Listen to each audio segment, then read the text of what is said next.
professors, and he wound up being my thesis advisor ultimately. But his name was Dr. Meredith, and he was just a really cool old dude. And he made calculus so interesting, and calculus just is so interesting. It just totally hooked me, and I got really excited. I had liked math when I was a kid. I really liked it, and then I'd had kind of some ups and downs, and algebra wasn't really so good for me, and I kind of wasn't along. But going back there, I just fell in love with math again. It was really fun and just really interesting, and calculus is just really interesting. So I had him for Calculus 1 and Calculus 2, and at the time I was a computer science major because I was tired of being a house cleaner and wanted to make money. I was cleaning house for a lot of programmers, and I actually had a lot of experience programming. I was a good programmer in the 8-bit days of high school. But I wound up enjoying the math so much, and it was so interesting that I wound up switching majors, became a math major, and one of the big pivotal things, you asked such a simple question too. One of the big pivotal things was one of my math professors announced to the class, hey, there's this opportunity this summer. This high school is looking for math tutors to be in a class with a math teacher and help out. And if anybody wants to do that, here's who to contact. Yeah, hell yeah, I need the money, and this is cool. That sounds great.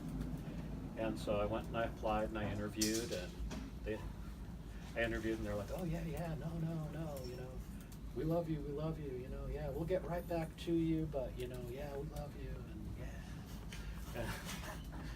yeah. And then like they didn't get back to me, and I'd keep leaving messages like, are we on? Are we still in love? What's going on? And finally, 2 days before things started, 2 days before the summer session started, I left a really badgering message. Like, dude, what is up? I need money. Do I have a job or not? What the hell? And so finally they call me back. They're like, oh, yeah, no. You're totally hired. Except for there's one thing. You're not going to be a math tutor. You're the science teacher. So I'm like, in the middle of undergrad. I've never taught. I'm not qualified to teach. And but I was broke and I needed the money. I had no other option. So I'm like, okay, I'm the science teacher. Great. Okay. Do we have a book? We're working on it. What school is this? Lowell. No. Lowell. Lowell. No way. Lowell. No way. I know. Yeah, the kids were great. Did you say you went there? I did go along. Yeah. Yeah. Yeah, the kids That's were actually, great. yeah. But I couldn't believe, like, Lowell was this disorganized, but I don't know what had happened, but obviously it was like something had happened. And so I was like, okay, all right, so we don't have a book. Okay, cool. What kind of science? And they're like, we're working on that. Like, yeah. I've never taught a class. I shouldn't be teaching a class, etc. And yet I was a science teacher.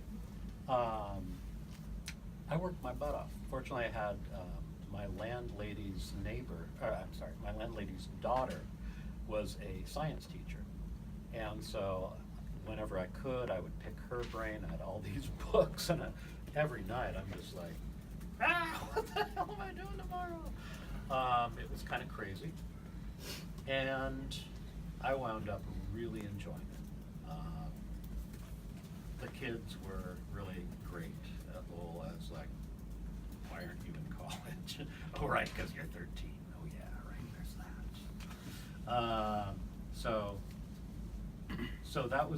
So I found that, this was the first time in my life I'd ever had a job that was like rewarding. And it's like, yeah, this is something that is worth doing, and it's not something that there really should just be a robot doing a whole lot better job than me. So that was part of what made me decide to change to math and to go towards teaching. So I had other assorted jobs and started teaching as a graduate student at State, and that was absolutely insane. It was so hard because you're taking these graduate classes that are so hard, and everybody's a serious student. I was used to being the only neurotic one when I was an undergrad and being like top of the class, and now I'm like, oh God, everybody's neurotic now, and some of them are neurotic and smarter than me. Crap, what do I do? So in addition to that, there's the teaching, which I'd never taught before, and even anytime you're teaching a new course for the first time or after a long time, it's a lot of work. But here it was a new course, plus I was a new teacher essentially, and so it was a ton of work, and it was really rewarding. But it was always a tough balance between doing my homework, staying on top of my classes, and being dedicated to having a worthwhile class for my students the next day.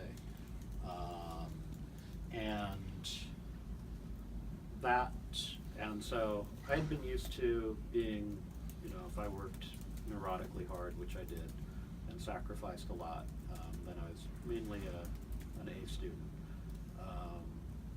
Once I was a graduate student, between being in a different league and being torn between hours for my students and hours for myself, that was, I kind of slipped down a little bit then, became more of a B student. And that was a little bit hard, not being at the top of the class anymore, but what I was doing was important. I got a really good reputation as a teacher, and Was this at State? This was at State. And then I knew one of my fellow students, she got a job here at Skyline. And so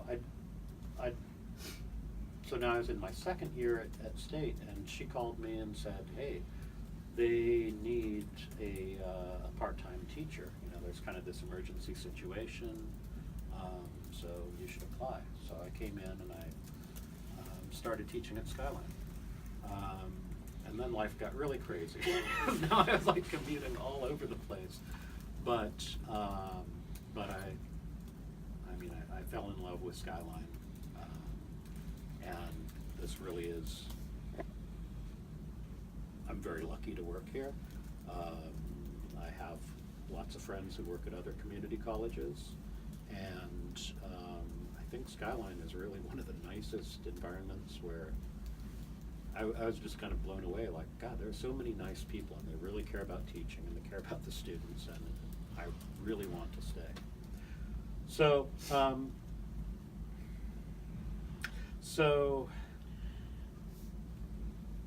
that same year when I was teaching here, a job opening came up at Skyline, which is, it was extremely lucky.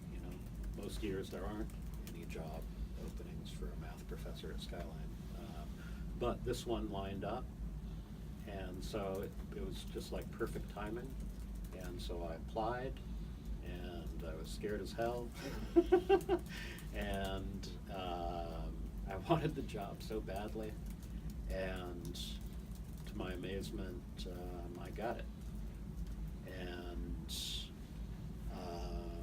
I was exceptionally lucky. Most people, they kick around doing part-time work for years and years before they wind up landing a full-time job, and it's a pretty rough road doing that. But for me, I segued straight out of graduate school and into working at Skyline. The pressure was I had to finish my thesis over the summer, and so my whole job hinged on getting that done, but I got it done. And so I went full-time in 2000, I think. And so I've been here ever since. And so in a way, I've had one real job interview in my life for a serious job, and I think that's all I'm going to have because I really like it here. And I have tenure, so he's trying to get rid of me. So, does that answer your question?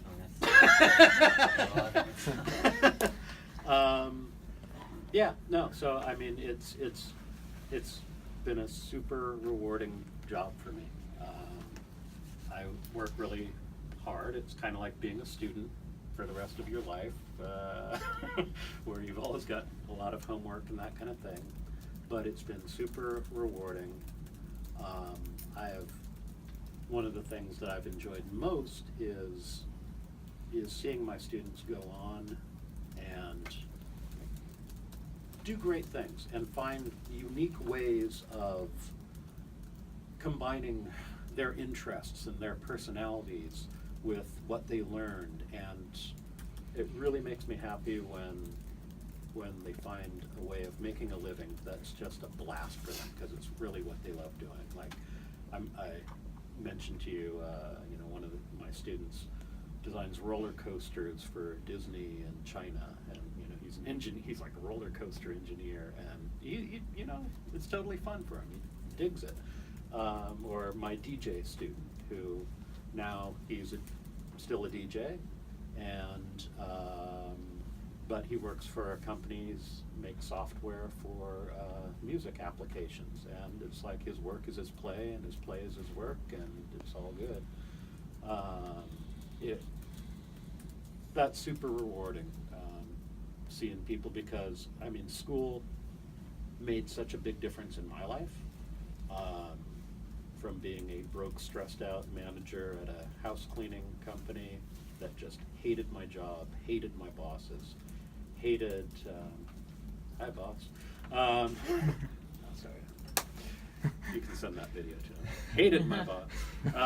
And to doing something that I find extremely rewarding and challenging, and